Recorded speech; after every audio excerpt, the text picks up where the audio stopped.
Hello, I'm Philip Stoughton. I'm at Apex 2025 and I'm on the Creative Electron booth. I'm talking with Jody. Jody is going to be kicking off this evening's Women in Electronics activity. You're giving a kind of keynote presentation? That's right, yes. Tell me what you're going to be talking about. So I am talking about, it's called This Would Be Funny If It Wasn't Happening to Me. Okay. Yeah. And it's about, we are going to use humor to help us to lighten the load and to better understand ourselves. Okay. And understand our role in electronics in a very male-dominated industry. Yeah. Yeah, it's fascinating. I've been in this industry a long time, and unfortunately I'm guilty of being old, male and white. So and as I have looked out over the years, I've seen less and less new people coming into the industry. I think at the moment we've got a really nice crop of kind of 20-somethings, but it feels like we've skipped a generation. I don't know how that happened. Maybe because manufacturing went offshore and now it's maybe coming back again. But tell me a bit about is it something, do you draw on your own personal experience? Yeah. Is it something that happened that was funny but was actually happening to you? Yes. Well, I will just actually go to the group and what the experience is. Like, many women walk into a room that's full of men, and we think, well, where do I actually belong here? How do I belong? Yeah. And it's not actually who's in the room, but it's like how you show up. Yeah. And when you bring your best self to the job. And for women, that is empathy, compassion, understanding. Yeah.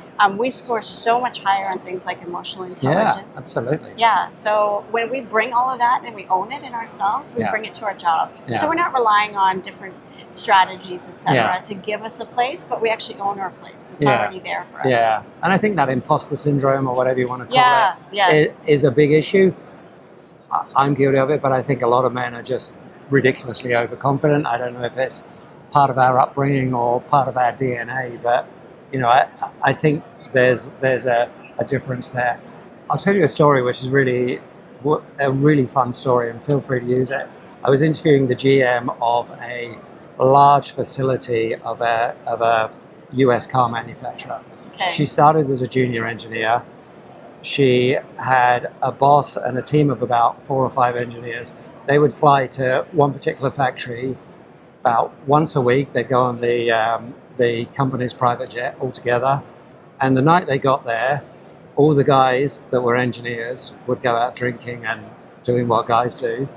The boss was absolute religious fanatic, didn't drink, didn't want to go out, so they would just have a quiet dinner together every time. After about 6 months of doing that, he realized that she was the only one that got it.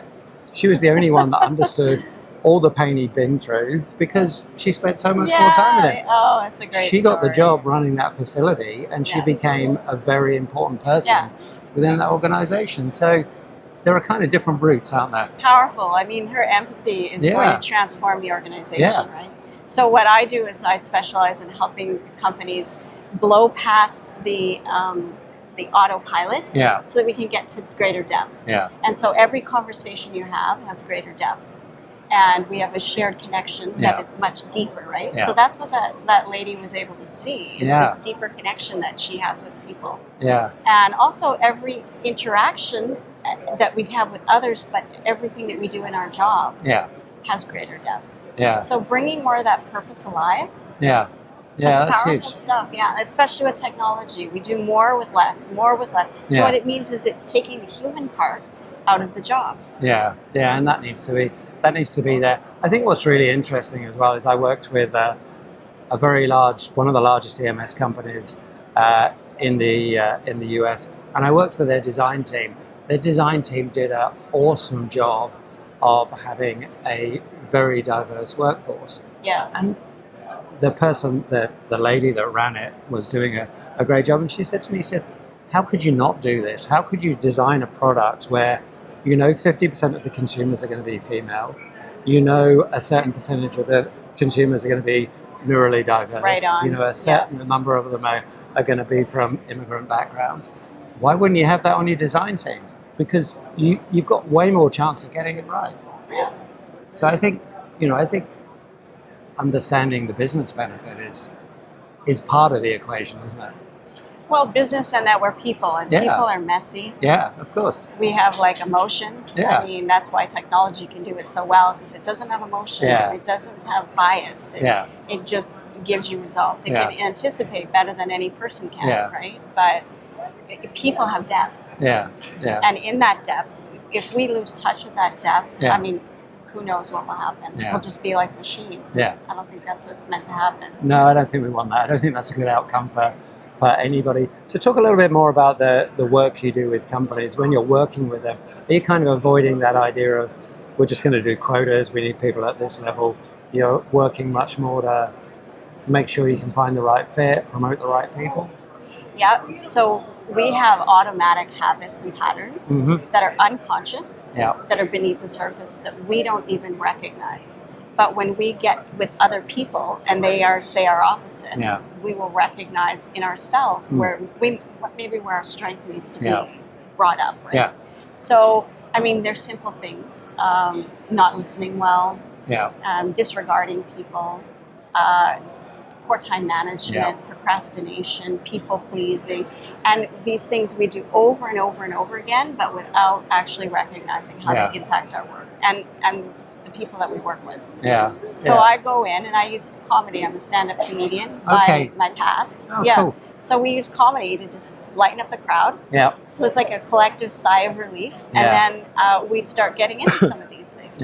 Because if someone takes it personally, they can't learn from it. So as long as they're, laughing at themselves, then they realize, it's just their ego in the way to begin with, right? So when you look at what you're doing this evening, your objective is to entertain, but also to give them some tools, I guess, to help them navigate their own journeys? Yeah, to empower them. It's that the way you lead yourself is the same way you lead others. So if you're hard on yourself, you're hard on others. So something as simple and insightful as that, if you walk away with it and you go, oh my gosh, I'm being so hard on myself, and it's impacting my job, it's impacting the people I interact with, and the depth of my work is not coming through because I'm just being so hard on myself. So something as simple as that can transform somebody. I think it's as simple as giving yourself a break sometimes, isn't it? Realizing that you're human. Even nobody mentioned you're allowed to be human. Right. Yeah. Well, give yourself the benefit of the doubt. Because if you're struggling, so is everybody else. Yeah, that's absolutely true. I'd love to be there. I'm sure it's a fascinating event. Enjoy this evening. I'm sure you'll go down well. Make them laugh. That's always a good start, isn't it? Sure is. And I hope we can chat again. Yeah, sounds all the best. Thanks, Jody. Thank you so much. Thank you.